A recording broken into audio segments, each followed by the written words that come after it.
지나치기 쉬운 생활 속 최신 과학 이슈들을 베스트 7으로 정리해드립니다. 생활 밀착형 과학 뉴스 사이언스톡의 유시안입니다. 어떤 핫한 뉴스들이 한 주를 뜨겁게 달궜을지 이슈 키워드로 한눈에 정리를 해볼까요?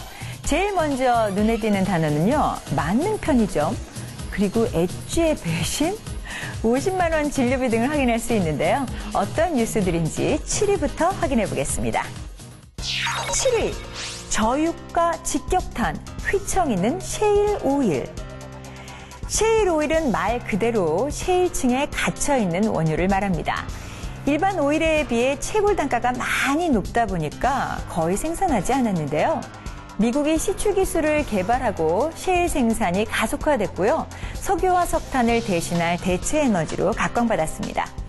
하지만 셰일 오일이 최근 위기를 맞았는데요. 10개월째 추락하던 유가가 4거래일 연속 반등했습니다. 지난 14일 공개된 미 에너지 정보청의 전망이 유가 반등을 주도하고 있다네요. 미 에너지 정보청은 5월 셰일 오일 생산이 4년 만에 처음으로 감소될 것이라고 예측했습니다. 1년 새 반토막난 유가로 셰일 오일의 채산성이 낮아져서 폐쇄되는 유정이 늘고 있기 때문이라네요.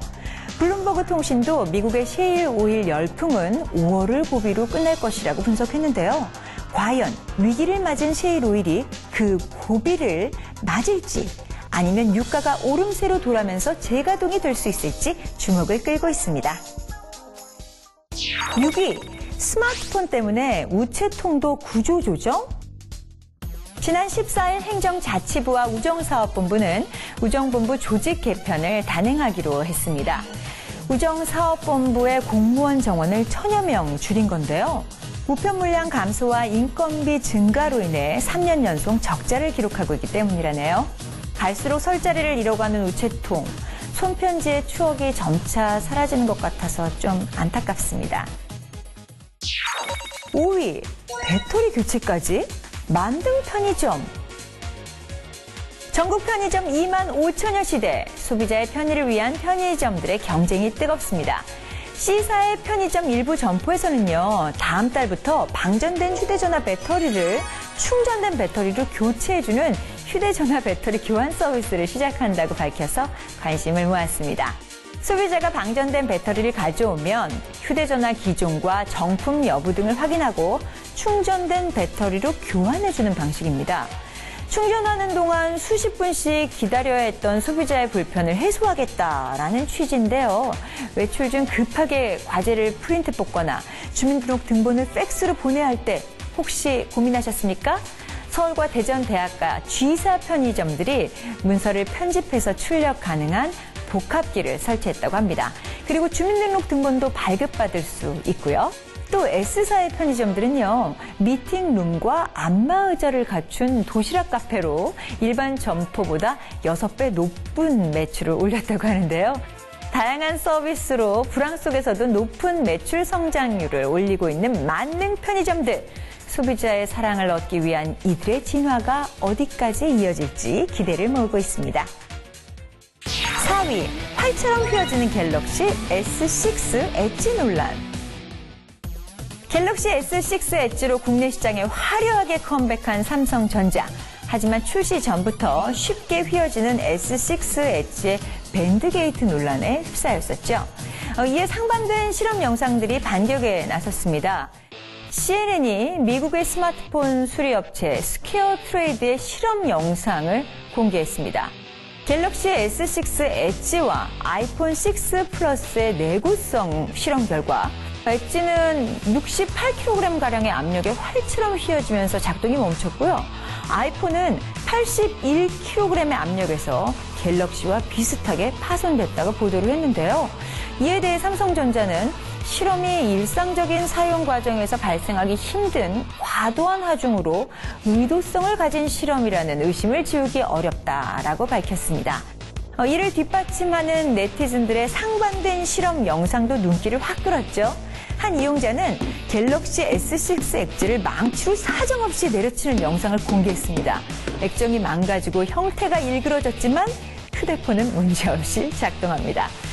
또 삼성전자도 공식 블로그에 갤럭시 S6와 엣지의 내구성 실험 영상을 공개하면서 강화 유리에 대한 자신감을 내비쳤습니다.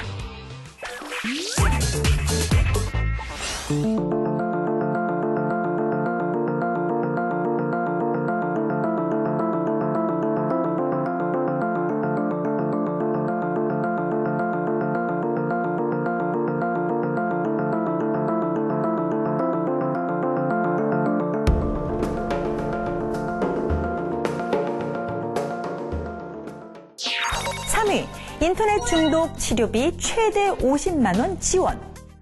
인터넷을 못하면 불안초조하다? 인터넷 과다 사용이 학교 지각, 업무 부주의 등 일상생활에 영향을 미친다. 인터넷 사용 시간이 계속 늘어난다. 이 중 어느 하나라도 혹시 해당되신다면 스마트폰 인터넷 중독입니다. 청소년의 인터넷과 스마트폰 중독을 예방하고 치료하는 일에 정부가 두 손 걷고 나섰습니다. 중독 증세가 심각한 아동과 청소년들에게는요, 최대 50만 원의 치료비를 지원할 계획이고요. 교사, 학부모, 학생이 합의해서 스마트폰 이용 실천 규칙을 제정하고 다양한 예방 활동을 추진하는 스마트 미디어 청정학교를 지정해서 운영할 계획이라고 합니다. 2위, 성완종 메모 필적 감정 결과는? 검찰 특별수사팀은 13일 성 전 회장의 공식 수사 활동에 돌입했습니다. 한나라당 당대표 경선과 대선 기간에 유력 정치인 4명에게 8억 원을 건넸다는 의혹의 실체를 규명하기 위해서죠. 특히나 금품 제공 정황이 담긴 메모, 일명 성완종 리스트의 필적 감정 결과에 뜨거운 관심이 모아졌습니다. 필적 감정은 국립과학수사연구원에서 이루어지죠. 입체 현미경과 자외선 현미경, 그리고 확대 투영기 등등 다양한 장비를 동원해서 필적 위에 덧칠이 있는지, 회계 삐침 상태, 피랍 등 모든 습관을 종합적으로 판단해서 결과를 도출해내는데요. 감정 결과에 대해 검찰의 문무일 검사장이 상당한 신빙성이 있다고 들었다고 전해 메모가 성 전 회장 본인의 것으로 사실상 파악이 됐습니다. 특수팀은 공소시효 등 법리를 검토한 뒤에 대상자를 선정해서 본격적인 소환 조사에 나설 방침입니다. 우리나라가 171위로 전 세계 국가 중 미세먼지 환경지수 최하위를 기록, 심각한 수준임을 드러냈습니다. 그 주범으로 중국발 오염물질이 꼽혀왔는데요. 이런 예상과 달리 미세먼지 절반 이상이 국내에서 배출되고 있었습니다. 1위, 유해 미세먼지 주범, 무더기 적발. 유해한 미세먼지를 고의로 배출하는 공장들이 무더기로 적발됐는데요. 한 가구 공장, 작업 중 발생한 분진을 여과 없이 외부로 배출합니다. 몰래 연결한 별도의 배관으로 외부 공기를 빨아들여서 오염물질을 희석시킨 곳도 있었습니다. 호흡기 질환이나 신경장애 등을 일으킬 수 있는 유해물질이 그대로 빠져나가게 되는 거죠. 요 인근에 보시면은 아파트 단지도 있고 옆에 그 학교라든지 여러 가지 생활 공간이 있는데 이 사람들한테 소리 없이 상당히 위해 요인으로 지금 작용하고 있다는 것이죠. 서울시는 유해 미세먼지 불법 배출한 공장 21곳을 모두 형사 입건하고 7년 이하의 징역 또는 1억 원 이하의 벌금형 등의 처분을 내릴 예정입니다.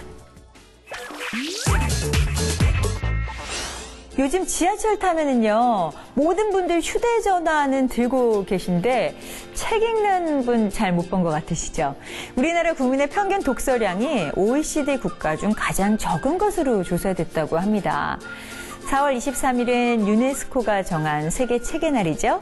이번 봄에는 좋은 책 한 권으로 마음의 양식을 쌓아보는 건 어떨까 싶네요. 그럼 사이언스톡 저는 다음 시간에 다시 찾아오겠습니다. 고맙습니다.